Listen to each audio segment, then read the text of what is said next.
الرحمن الرحیم نحمده ونصلی ونسلم علی رسوله الکریم اما بعد فاعوذ باللہ من الشیطان الرجیم بسم اللہ الرحمن الرحیم الف لام را تلک آیات الکتاب وقرآن مبین ربما یود الذین کفروا لو کانوا مسلمین صدق اللہ مولانا العظیم۔ 14ویں پارے میں سورۃ الحجر ہے اور سورۃ النحل۔ سورۃ الحجر میں شروع میں اللہ تبارک تعالی نے قرآن مجید کے اعجاز کو، اس کے معجزہ ہونے کو ذکر فرمایا اور ایک خبر اور اطلاع دی کہ ایک وقت آئے گا جس دن کافر یہ تمنا کرنے لگیں گے کہ ہائے کاش ہم بھی کلمہ پڑھ لیتے۔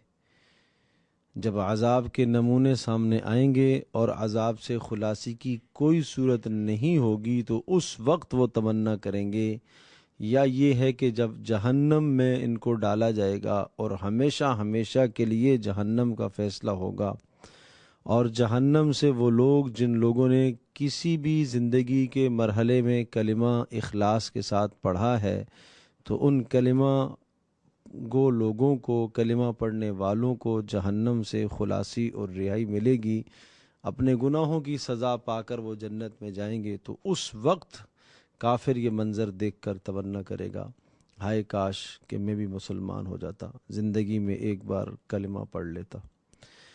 پھر قرآن مجید کے متعلق ارشاد فرمایا کہ ہم نے اس کو اتارا ہے اور ہم ہی اس کے محافظ ہیں۔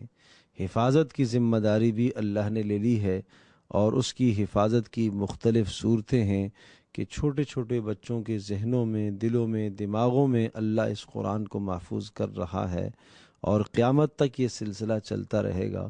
اور تفاسیر کی صورت میں، تشریحات کی صورت میں، ہر اعتبار سے قرآن مجید اپنی قرأت اور تلاوت کے اعتبار سے، اور اسی طرح سے معنی کے اعتبار سے، مفہوم کے اعتبار سے، تفسیر اور تشریح کے اعتبار سے، ہر اعتبار سے یہ اسی طرح سے محفوظ ہے جس طرح سے اللہ پاک نے محمد صلی اللہ علیہ وسلم پر نازل فرمایا تھا۔ اور پھر اللہ پاک نے اپنی قدرت کے بہت بڑے بڑے دلائل یہاں ذکر فرمائے، آسمانوں کا پیدا ہونا، زمینوں کا پیدا ہونا، پھر آسمانوں سے روزی کا انتظام ہونا، یہ سب اللہ کی قدرت کے دلائل ہے۔ ازلی دشمن شیطان وہ ازل سے تمہیں ورغلانے اور گمراہ کرنے اور اللہ سے دور کرنے کی سازشیں اور کوششیں کرتا ہے۔ تمہیں اس کے مکر اور فریب سے اپنے آپ کو بچانا چاہیے۔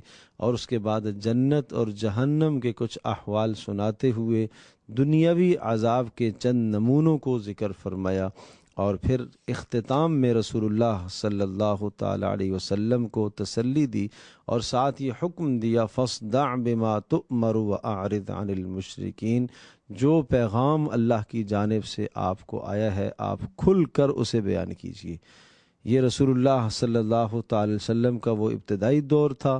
ابتدا میں کچھ وقت تک تو رسول اللہ صلی اللہ تعالی علیہ وسلم نے اپنے دائرۂ تبلیغ کو، تبلیغ کے دائرۂ کار کو اپنے مخصوص لوگوں تک ہی محدود رکھا۔ جب یہ آیت نازل ہوئی فاصدع بما تؤمر، اب آپ کھل کے بیان کیجئے، تو رسول اللہ صلی اللہ تعالی علیہ وسلم نے مکہ کی سرزمین پر بھرپور طریقے سے علی الاعلانیہ اس دعوت کا اظہار فرمایا، اور اس کے نتیجے میں پھر مخالفتیں بھی بڑھ گئی۔ پھر اللہ نے تسلی دی، وَلَقَدْ نَعْلَمْ أَنَّكَ يَضِيقُ صَدْرُكَ بِمَا يَقُولُونَ۔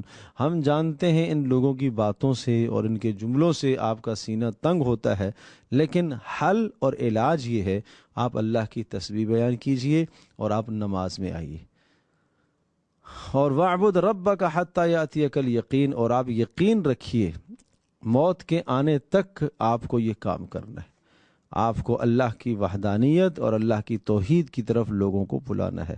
اتا امر اللہ فلا تستعجلوا، سورۃ النحل ہے۔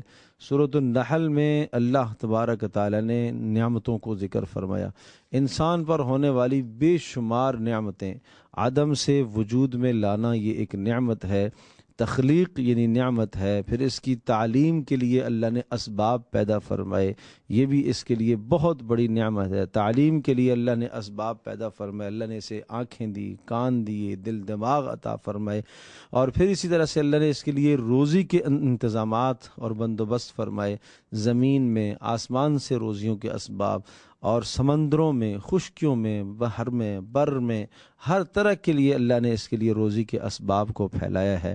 اور قسمہ قسم کے چوپاہے اور جانور جن میں سے بعض کے گوشت یہ استعمال کرتا ہے، اور اسی طرح سے بعضوں کی کھالوں اور اونوں سے اور ان کے چمڑوں سے فائدہ حاصل کرتا ہے، بعض کا دودھ استعمال کرتا ہے، بعض کو سواریوں کے طور پر استعمال کرتا ہے۔ یہ سب کے سب اللہ کی قدرت کے بڑے دلائل بھی اور اللہ پاک کی نعمتیں بھی ہیں۔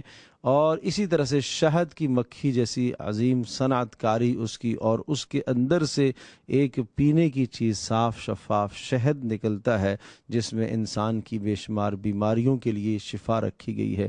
اسی طرح سے اللہ پاک نے تمہیں جوڑا جوڑا بنایا، یہ ایک نعمت ہے۔ اور اللہ تبارک تعالیٰ نے تمہیں اولادیں عطا فرمائی، یہ اللہ کی نعمت ہے۔ تسلسل کے ساتھ آگے تمہارا خاندان چلتا ہے، یہ اللہ کی نعمت ہے۔ اللہ نے گھر تمہیں عطا فرمائے، گھر چاہے کچے ہوں، چاہے پکے ہوں، چاہے غاروں کی صورت میں ہوں، چاہے خیموں کی صورت میں ہوں، کسی بھی طرح سے وہ گھر ہیں، یہ سب اللہ پاک کی نعمتیں ہیں۔ ان سب نعمتوں کو ذکر کرنے کے بعد فرمایا وَإِن تَعُدُّوا نِعْمَةَ اللَّهِ لَا تُحْصُوهَا، تم اللہ کی نعمتوں کو نہیں شمار کر سکتے ہو۔ یہ ان گنت، لا تعداد، بے انتہا، بر و بحر میں، خشکی تری میں، زمین و آسمان میں، تمہاری ذات میں، تمہارے جسم میں اللہ پاک کی کتنی نعمتیں پھیلی ہوئی ہیں۔ ان نعمتوں پر غور کرو، اور جب انسان ان نعمتوں کی ناقدری کرتا ہے، ناشکری کرتا ہے، تو اللہ پاک کی طرف سے پھر سخت عذاب کے کوڑے برستے ہیں۔ اور نعمتوں کی ناشکری کی بدترین سزا یہ ملتی ہے کہ اللہ تبارک تعالیٰ اس نعمت کو اللہ چھین لیا کرتا ہے۔ اور اسی پر ایک مثال یہاں ذکر فرمائی۔ اس مثال سے پہلے ان اللہ یأمر بالعدل والاحسان، یہ وہ آیت کریمہ اسی سورہ مبارکہ کے اندر ہے کہ جس میں اللہ نے 3 چیزوں کو حکم دیا اور 3 چیزوں سے اللہ نے روکا، اور یہ قرآن مجید کی جامع ترین آیت ہے۔ ان اللہ یأمر بالعدل، اللہ تمہیں عدل کا حکم دیتا ہے، انصاف کا، اعتدال کا حکم دیتا ہے۔ آپ محبت میں بھی اعتدال، نفرت میں بھی اعتدال، اپنی ذات کے ساتھ بھی اعتدال، اپنے پروردگار کے ساتھ بھی اعتدال، لوگوں کے ساتھ بھی اعتدال، عدل و انصاف سے کام لو۔ والاحسان، اللہ تمہیں بھلائی کا، نیکی کا، احسان کا حکم دیتا ہے۔ اپنی ذات کے ساتھ احسان یہ ہے کہ اپنے آپ کو جہنم کی زندگی سے بچایا جائے۔ اپنے پروردگار کے ساتھ احسان یہ ہے ان تعبد اللہ کأنک ترا، اس طرح سے تم اللہ کی بندگی کرو گویا کہ تم اللہ کو دیکھ رہے ہو، اور اگر یہ نہ ہو سکے تو یہ خیال کرو کہ اللہ پاک مجھے دیکھ رہا ہے۔ اس طرح سے عبادت کو اس طرح سے بجا لایا جائے۔ وَإِيتَاءِ ذِي الْقُرْبَى، قرابت داروں کا اللہ پاک تمہیں حکم دیتا ہے کہ قرابت داریوں کا خیال کرو، ان کی ضروریات کو پورا کرو۔ وَيَنْهَا عَنِ الْفَحْشَاء، اللہ پاک تمہیں روکتا ہے، بے حیائی سے روکتا ہے۔ وَالْمُنْكَرْ، گناہوں سے روکتا ہے، خاص طور پر بے حیائی کا گناہ، اس گناہ سے اللہ تمہیں منع کرتا ہے۔ بے حیائی کے تمام راستوں سے تمہیں رک جانا چاہیے۔ والمنکر، ہر قسم کی نافرمانی سے، والبغ، اور ظلم اور زیادتی سے تمہیں رکنا چاہیے، اور اپنے اعمال صالحہ کو کر کے اعمال صالحہ کو برباد نہ کیا کرو۔ ایسے گناہ نہ کرو جن گناہوں کے ذریعے سے تمہارے نیک اعمال برباد ہو جائے، اس چیز سے تمہیں اپنے آپ کو بچانا چاہیے۔ اور جو آدمی بھی اس جہان میں نیکی کی زندگی، پاکیزگی کی زندگی اختیار کرے گا، اللہ کا مطیع اور فرما بردار بن کر رہے گا، اس کے لیے قانون سمجھایا فَلَنُحْيِيَنَّهُ حَيَاةً طَيِّبَةً، ہم اس کو دنیا کی زندگی اچھی کر دیں گے اور اس کی دنیا کی زندگی بہترین کر دیں گے۔ دنیا میں اس کا گزارن اچھا ہوگا، اس کو راحت، سکون، چین کی زندگی ہم عطا کریں گے، اور آخرت میں تو بہت بڑا اجر اللہ نے اس کے لیے تیار کر کے رکھا ہے۔ اور اگر ناشکری کرتے ہو تو پھر ناشکری کی ایک مثال سمجھ لو۔ ضرب اللہ مثلا قریۃ کانت آمنۃ مطمئنۃ یأتیہا رزقہا رغدا من کل مکان، ایک بستی تھی اور امن اور اطمینان کے ساتھ وہ زندگی گزار رہے تھے بستی والے، اور ان کا رزق بڑی وافر مقدار میں، ہر جانب سے رزق کے دروازے ان پر کھلے ہوئے تھے، اور ہر شے ان کو ضروریات زندگی کی میسر تھی، لیکن انہوں نے کیا کیا؟ فَكَفَرَتْ بِأَنْعُمِ اللَّهِ، اللہ کی نعمتوں کا انہوں نے انکار کیا، اللہ کی نعمتوں کی ناقدری کی، اللہ کی نعمتوں کی انہوں نے ناشکری کی۔ فَأَذَاقَهَا اللَّهُ لِبَاسَ الْجُوعِ وَالْخَوْفِ، اللہ پاک نے ان کو پہنایا بھوک کا لباس اور خوف کا لباس۔ لباس پہنایا۔ بھوک کا کون سا لباس ہوتا ہے؟ خوف کا کون سا لباس ہوتا ہے؟ معنی یہ ہوا جس طرح سے لباس انسان کے جسم کے ساتھ ہمیشہ لازم ہوتا ہے، ہر وقت آدمی لباس کے اندر ہی ملبوس رہتا ہے، حتیٰ کہ رات کو سوتے وقت بھی لباس کا کچھ حصہ اس کے جسم پر ضرور رہتا ہے، اس طرح سے ہر آن ہر گھڑی خوف ان کے ساتھ دامنگیر رہتا تھا، اور کسی بھی لمحے وہ خوف سے پھر نہیں نکل سکے اور بھوک سے نہیں نکل سکے۔ اللہ نے بھوک کو، خوف کو ان پر مسلط کیا۔ کہا یہ کیوں؟ اس لیے کہ ان کی ناشکری کا یہ نتیجہ ہے۔ فَكُلُوا مِمَّا رَزَقَكُمُ اللَّهُ حَلَالًا طَيِّبًا، اللہ کی عطا کردہ پاکیزہ چیزوں کو کھایا کرو اور اللہ کا شکر ادا کیا کرو، یہی بندگی کا تقاضا ہے، اور حرام سے اپنے آپ کو بچو۔ اور ایک اور مثال اس پر ذکر فرمائی کہ شکر گزاری کی مثال، اور شکر گزار بندے کی زندگی دیکھنا چاہتے ہو، ان ابراہیم کان امتن قانتا للہ حنیفا، ابراہیم ہیں تو فرد واحد، لیکن ان کی بندگی، ان کی ریاضت، ان کی محنت، ان کی مشقت اور اللہ کا شکر اتنا ہے جیسے ایک جماعت کا شکر ہوا کرتا ہے، اس طرح سے۔ اور وہ اپنی امت کے پیشوا، راہبر اور رہنما تھے، شاکرا لانعمہ، اللہ کی نعمتوں کی شکر گزاری کرنے والے تھے، اور اللہ نے ان کو دنیا میں بھی خاص کیا اور آخرت میں بھی اللہ ان کو بے انتہا نعمتیں عطا فرمائے گا۔ اور آخر میں سورہ مبارکہ میں دعوت کے اسلوب کو ذکر فرمایا، ادعو الی سبیل ربک بالحکمہ، حکمت کے ساتھ آپ بات سمجھائیے۔ جو وہ طبقہ ہے جو آپ کی بات ماننے والا ہے، سننے والا ہے، سمجھدار طبقہ ہے، وہاں آپ حکمت کے ساتھ بات سمجھائیے۔ والموعظۃ الحسنہ، دوسرا طبقہ وہ ہوتا ہے جس میں کچھ اجنبی بھی ہیں، کچھ اپنے بھی ہیں، کچھ غیر بھی ہیں، کچھ پرائے بھی ہیں، اور کچھ سمجھدار بھی ہیں، کچھ غیر سمجھدار بھی ہیں۔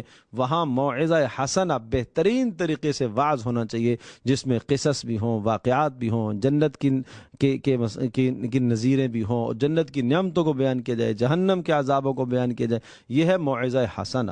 اور تیسری صورت وجادلہم باللتی ہی احسن، مجادلہ ہے۔ مجادلے کا معنی یہ کہ جو مد مقابل جب مخالف ہے، آپ کی بات سننے کو تیار نہیں ہے، تو ان کو خوب دلائل کی روشنی میں لیکن احسن طریقے سے، وہاں احسن ساتھ ذکر فرمایا، بہترین اور خوبصورت طریقے سے، اس میں بدتمیزی نہ ہو، اس میں الجھاوا نہ ہو، اس میں گالم گلوچ نہ ہو، اس میں تلخی نہ ہو، بہت خوش اسلوبی کے ساتھ دین کی بات پہنچائی جائے اور سمجھایا جائے۔